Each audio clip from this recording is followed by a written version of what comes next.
Hello everyone, this is Nehal Shukla and I welcome you all to GAMEXX 2024 Summit. The theme for this year is Beyond Entertainment, Gaming's Role in Shaping Digital Culture. And the topic for the day is Esports and Gaming, how it becomes a new frontier for youth entertainment. For this panel, we have Mr. Vishal Parekh, who's the Chief Operating Officer, CyberPowerPC India, Mr. Jigar Sheth, who is the Chief Revenue Officer of NODWIN Gaming. And to moderate the session, we have Nishant Patel, who is the CEO and co-founder of AFK Gaming. Welcome you all. Nishant, over to you.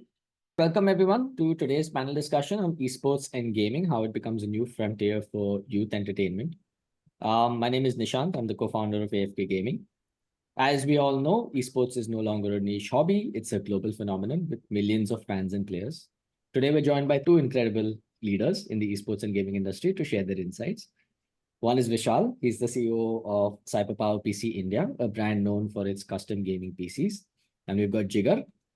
He's the Chief Revenue Officer of NODWIN Gaming. He's India's leading esports. This is India's leading esports events company. Let's jump in. The first thing I wanted to discuss was the growth of esports as a global phenomenon. Now, we've seen esports growing exponentially over the last decade with events like the International and the League of Legends World Championship, the viewership of which is actually rivaling traditional sports now. To either of you, right, what do you think is the reason for this? What has fueled this rapid rise, and how do live streaming platforms like Twitch and YouTube gaming contribute to this? So obviously we've seen an exponential growth in the growth of esports over the years. I mean, now we are seeing esports adopted into global events like the Asian Games, the Olympics. Recently, there was an esports World Cup that was huge, happened in Riyadh. So we are seeing a lot of globalization happening with esports. It's exploding on the scene. But I would still preface my answer. I know the question is going to be about the platforms and stuff like that. But I do feel that we are still scratching the surface with esports. If you compare esports to traditional sports like football or cricket, all of those have been played for 150 years, right? And the evolution of 150 years is what has gotten them to the point that they are at right now, where an IPL can get a 50,000 crore media rights valuation and stuff like that. As compared to that, esports is probably, if you want to say competitively in a meaningful way, it's probably been maybe 30 years. If I'm being generous over here, but I mean, truly in the last 10 years is when we've seen esports being taken seriously. So we still have a ways to go, but yes, it has grown exponentially. I do feel that online platforms have a great say in how this is going to become even bigger. But I feel like esports has an opposite sort of effect of traditional sports, right? Traditional sports, primarily seen on television, is now transitioning into streaming platforms like Hotstar or Jio and stuff like that. Esports has always been online, right? But if we are going to make it and compare esports to traditional sport is very social, right? You want to go to the stadium with your friends to watch it. You want to go to a bar, or you want to host a IPL watch party or a FIFA watch party at your house where 20 of you all come together, watch your favorite sport. That has not happened right now. So I feel like while YouTube gaming, Twitch, all of these are very important, I do feel, especially in a country like India, where people still watch a lot of content on television, I feel that that is also a big platform that needs to be explored. We have seen esports now coming to television because of BGMS over the last 3 years. And hopefully long may it continue, because our dream is that people like you will host parties at your house to watch your favorite esports athletes and esports teams take on each other. So yeah, that's my answer. Vishal, I think you come from an era where you've seen this transition yourself as well, right? About esports going from online to TV and now existing a bit on both. What are your thoughts on the state of esports viewership going forward? Do you think online is the way to go, or do you think linear is, there is a space for linear as well? I always believe that any sport, be it traditional or esports, and I think we've discussed this in whatever closed circuit discussions we had, is the viewership is equal to, like, spectators for any sport. The minute you have more spectators, the sports gets more popular. And I think that's what happened with esports in last few years. I mean, I wouldn't say a few years, I would say at least 6, 7 years, where earlier in India, if you take an example, the viewership was all about international tournaments, international stars, and international teams and all. Come pre-COVID, we were looking at LAN events happening, and we saw footfalls in large numbers to an extent that ESL1 happened in India, international fame, and then we had teams coming. And so I think it's a journey that has already started. Past few years, I think it's caught up on its speed. And when I say that, obviously a lot of things happen. Forget about the COVID era, but even now we see a lot of people watching this live. We see a lot of young generation who were not exposed to these platforms, be it just the OTTs or even YouTube's or Twitch or any other streaming platform which happened in last few years. I think the spectators have gone higher. The viewership has gone very, very high. And when that happens, the popularity automatically comes in for any sports. And that's what I think is driving right now. So more, it's a cycle. More viewers equals to more spectators equals to sports getting popular. More people get into this sport. So there are more stars being born, and from grassroots there are underdogs who will become like really, really big. I think it's a cycle which is in motion right now. And I think the speed is there. It's just going to go higher and higher. And between online, and if I have to choose between online and offline, I think online is going to go in terms of eyeball.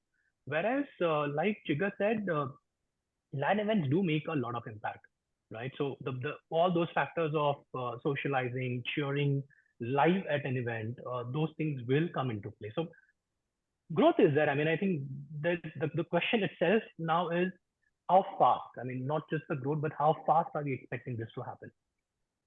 Fair enough. Now, the next thing I wanted to discuss here is regarding, the appeal that esports and gaming has towards the younger generation. Now, both your brands are on a daily basis talking to Gen Z, millennials, and now even Gen Alpha soon, right? What is it that makes esports so attractive to the younger generation? Because, the generation above us, like I'd say 2 generations above us, cannot understand the fact that someone wants to watch another person play a video game online. Why is this appealing? Yeah, I think it's a sheer thrill.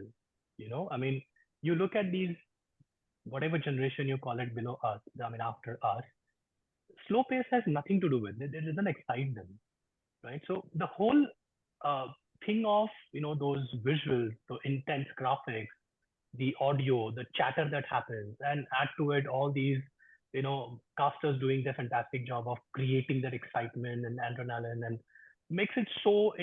I think that's what excites. I mean, the appeal for esports is not just the competition or not just the game itself, but a lot of factor that goes into it. It's somebody's there to win, somebody's there to prove a point, somebody's there to show the skill.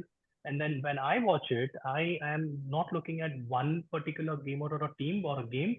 The entire experience is phenomenal. I mean, be it like, a difference between a test match to an IPL or a T20, right? That's how I would break it down, saying probably my dad would love to watch a test match, but my son would probably go for an IPL. Why? Because the speed factor comes in. So a lot of that happens. And plus then the associations, right? So all these new talent that have come up, all these new esports athletes and tournaments, and everybody is showcasing lifestyle brands and the association. So that also adds on to me watching it live and talking about it, it becomes a discussion within my peer group. So that's how I would see the attraction and the following growing for esports.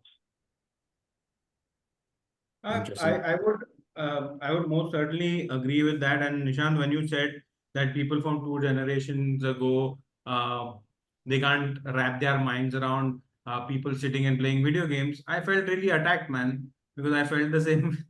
I felt the same way about 4 to 5 years ago. Um, and But then I got around to it, right? But I feel like the question you asked is why is it appealing to Gen Z and millennial is because every generation I feel wants to claim something for themselves, and esports is one thing that the Gen Z and millennial younger folk they really wanted to claim for themselves, and they've continued doing that. But one thing that we forget, I mean, I know that the general narrative is that esports is for the young folk, and yes, I feel like that was the case maybe 5, 6, 7, 8 years ago. But when COVID came, right, it became front and center. A lot of limelight was brought to esports, but we also have to remember that COVID was nearly half a decade ago. So the 20-year-old who was introduced to esports, started getting into esports, is now a 25, 26-year-old, right? So the audience, I feel that is going to rapidly expand because I feel like the 20-year-old from 2020 is still an esports fan, but we've also kept on adding more and more fans through these last 4, 5 years, and that will continue even further into the future. So yes, it is more appealing. We might not be able to get people who are already 50, 55 to come and watch esports, but rest assured, when the current generation, when they are still 45, 50-year-old, they will still be consuming and watching esports. Absolutely agree with you. And I think if I may, I'm a living example of this phenomenon that you've just described, Jigar. I started off watching esports when there was not much to watch. And as a 35-year-old today, I've still continued to watch esports. And my peer group still discusses matches of a tournament that have happened. So it's not like, it's rare for an esports fan to drop out of being an esports fan, just like it's rare for a sports fan to stop watching a sport. And Correct. similarly, like you said, cumulatively, you just keep adding more and more esports fans, the pie just gets bigger and bigger here. Well said, Chico. Let's talk about the fusion of entertainment and esports a little bit, right? Vishal, I think this is right in your domain because you've done some cool activations in the past with HyperX as well. With the fusion of music, fashion, and gaming, we're seeing esports now evolving beyond just competition into a broader cultural experience, right? For example, when you step into a dream hack, you're overwhelmed by a whole bunch of things to do, to see, in addition to the competition that's also happening on the stage.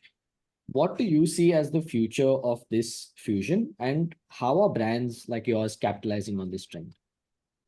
Okay, so I'm going to make a statement which probably audience here might not like or might not agree with me completely. Is that a lot of people tend to have a very narrow view of gaming and esports as an industry. And this is basically because when you say gaming and esports, three things comes to anybody's mind is video games, esports as in tournaments and competitions and prize pool and stuff, and then comes the streaming. So basically the influencers, content creators and all. What we see we see as gaming and esport industry at CyberPowerPC is a lot beyond this. And when we say a lot beyond this is because this is one culture which everybody sees that. We see the subcultures into it. So whatever you said, the music and fashion and all that is probably becoming a subculture within this whole bit. So and there are proven case studies, not just in India, but even globally we've seen this happening, where it's the fact is because it's so obvious, we tend to not relate music with gaming or fashion with gaming, and we've seen that if I throw light something on this is look at music like songs being released based on a game title or game title using music stars and celebrities coming into it. It's the crossover has already happened. It's not new. It's just that because we've not really gone too much into it, we have not seen it. Same happens with fashion, right? So we've seen game characters using certain fashion trends, which is probably attracting the Gen Z. So again, the appeal factor for the new generation. What has also happened is because this is so now not just gaming and esports, brands also have jumped in, and I'm sure Jigar will love it when I say the recent Valorant VCSA done by NODWIN.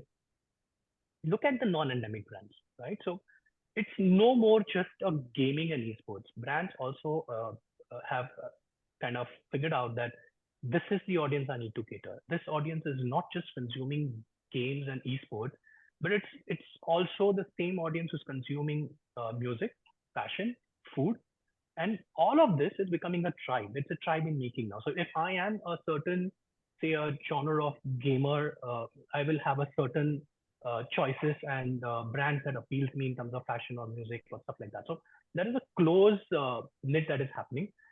The latest trend which we figured out is also the anime. I mean, it's still in the nascent stage in India, but globally, anime with gaming is also becoming big culture. So, and I'm very, again, some examples, right? So we've seen Mobla or Coach doing a Naruto special, like, or even I think Gucci did with, what was it? Doraemon, I think. Yeah.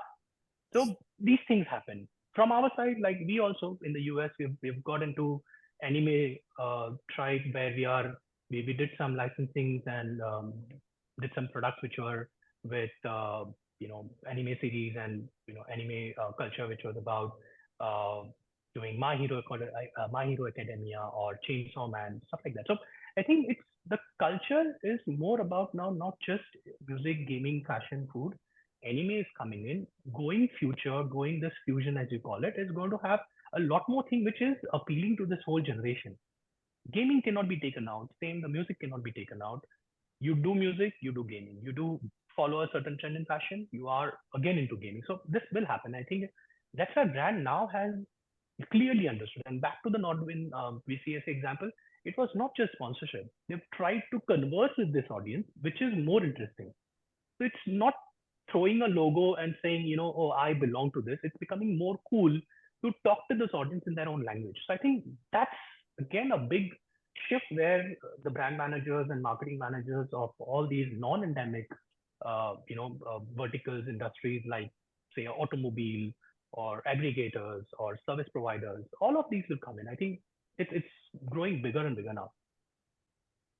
Jigar, mean, you've been on, sorry, you've been on that on the other side, right? You've been curating these experiences, and as NODWIN, you guys do it across multiple prongs, gaming, things like NH7 Weekender, which are more entertainment than youth culture.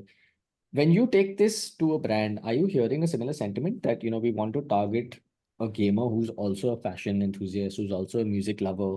Are you seeing these kind of overlaps happening? you look at it the other way around, the brand wants to reach someone who is between the age of 18 to 35, right? And the peculiar thing, I guess, about an 18 to 35-year-old right now is that they're never into only one thing at any given time, right? They are multi-hyphenates, they are author, entrepreneur, vlogger, all of those things put together, right? So they enjoy watching esports, they also love going to a music festival, they enjoy consuming anime content, and when you are sort of in the youth entertainment space, you kind of start competing with not just other esports tournament organizers, but people who might be doing other stuff as well, right? So a brand manager might not necessarily come to us and say, hey, listen, I want a gamer who is also into fashion. I mean, that happens rarely, but if we are able to get a fashion brand, someone who is a gamer but also fashion forward, then that works for them beautifully, right? So that's what we look for, and we feel that at the base of it all of us are gamers, right? You take anyone's mobile phone, and between the age of 18 to 35, they will have at least one game that they are playing. Maybe they are not playing it competitively, but you can define them as a game, right? So gamer is now not a subset, it's a superset. And then the subsets within that are gamers who are fashion forward, gamers who talk about crypto, or gamers who talk about food and stuff like that. So we look at it in that sense. And to add to Vishal's point, that's what we try to do. But one thing that I want to say is that sometimes what we've seen is that people who try to mix a lot, right, do a gaming thing, but also do music and comedy and other stuff together.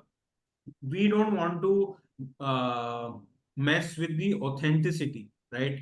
If we go back to core values, right, if we want to get and that's where the discussion also started, if we want to make esport comparable to traditional sport, then authentic esports needs to be the product that is 100% palatable to a lot of audiences, and then you can add the layer on top of music and entertainment and stuff like that, right?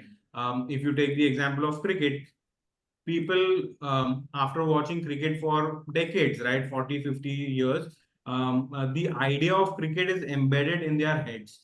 And then you have the layer of IPL where you have the cheerleaders and the music and everything on top of it to make it more entertaining. I feel that we shouldn't go the route of directly making an IPL equivalent without people having registered. We don't want to confuse people, right? Okay, have I come to an esports thing or have I come to a music festival? Are all esports events going to be like this? People just don't know, right? So it's while it's important to make it more palatable to a larger audience, we should also keep in mind that we should make the product authentic enough and not confuse audiences when right now is the time where people are getting into esports a lot. I want to move on to a slightly more serious topic here. So, as esports now starts to become a new form of entertainment for youth, there are concerns around screen time, gaming addiction, and just general mental health concerns arising, right? How can the industry balance this rapid growth that we're seeing while continuing to promote healthy habits and inclusivity within the space? So at NODWIN, we try to keep this in mind a lot. We try to uh, push the narrative right now. The narrative is like, अरे मेरा बच्चा पूरा दिन game खेलता रहता है, right? Like it's a bad thing. So what we've tried to do again with BGMS this year, if you notice, we decrease the number of games that the players have to play, with giving them more rest time. It just means that the gameplay when they come back is better. The players are not exhausted all the time. We're also trying very actively to increase the portion of female gamers. We see that as a big thing right now. Again, what we spoke about earlier, if there is a fashion brand who want to get into gaming, this is a route that easily can be taken.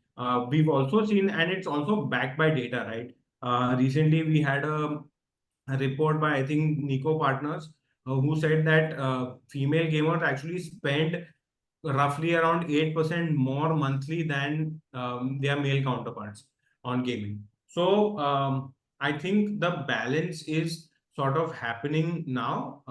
But yeah, to your earlier question, we are trying to create a better environment for our athletes, for people who view these matches, and just trying to make a better product so that it's consumed in the right way. I think absolutely, Jigar. I guess the same philosophy continues with everybody who's very serious about gaming and esports, be it India, be it globally, because with every new culture, there are, as we call it, as side effects which will come into play. And as leaders in the industry, it's a responsibility that we commonly share with amongst themselves. Uh, when it comes to back to very specific question that you asked, I think it's also about more of a perception game that has been played. Uh, People who are not ready to accept this will have their own opinions. However, I mean, keeping that aside, I think it's about awareness, it's about education, and I guess when it comes to hardcore esports, esport athletes know this. I mean, you will hardly come across a pro gamer or an esport athlete who have, the side effects, as I said, of addiction or game time, on screen time, and all of that. When these people advocate the same thing to their fans and followers, the message is being well accepted. Uh, Gone are the days when people, used to stream for 7, 8 hours in the night. They've also tried to balance it by, switching into times which are a little more on a, not so late in the night. They've also started talking about this, saying, if you really get into gaming, if you want to become a professional, then these are things that you need to follow. You cannot be just playing one game, game after game, without leveling up your skills. It needs to somewhere teach you something which makes you a better gamer. Similarly, comes on the screen time. Same thing comes on your diet. Same thing comes on your mental health. So the conversations are already happening, and I see it more often because the audience that we are talking to, the people, the gamers specifically, and people who are actually aspiring to be gamers, they have understood this. And trust me, I think they are well more aware than probably my generation people, who we never had this opportunity to go online and search. We was never a habit. But now it's becoming a trend where well-being, mental health, being health conscious is a new, probably a default with this generation. So I guess it's when you step back and see, does my child, my son, my daughter, is she playing? Is he getting addicted to it? It's easier to find an answer than before, because you will see certain changes in the lifestyle, right? And that's where, as a parent, we do our bit.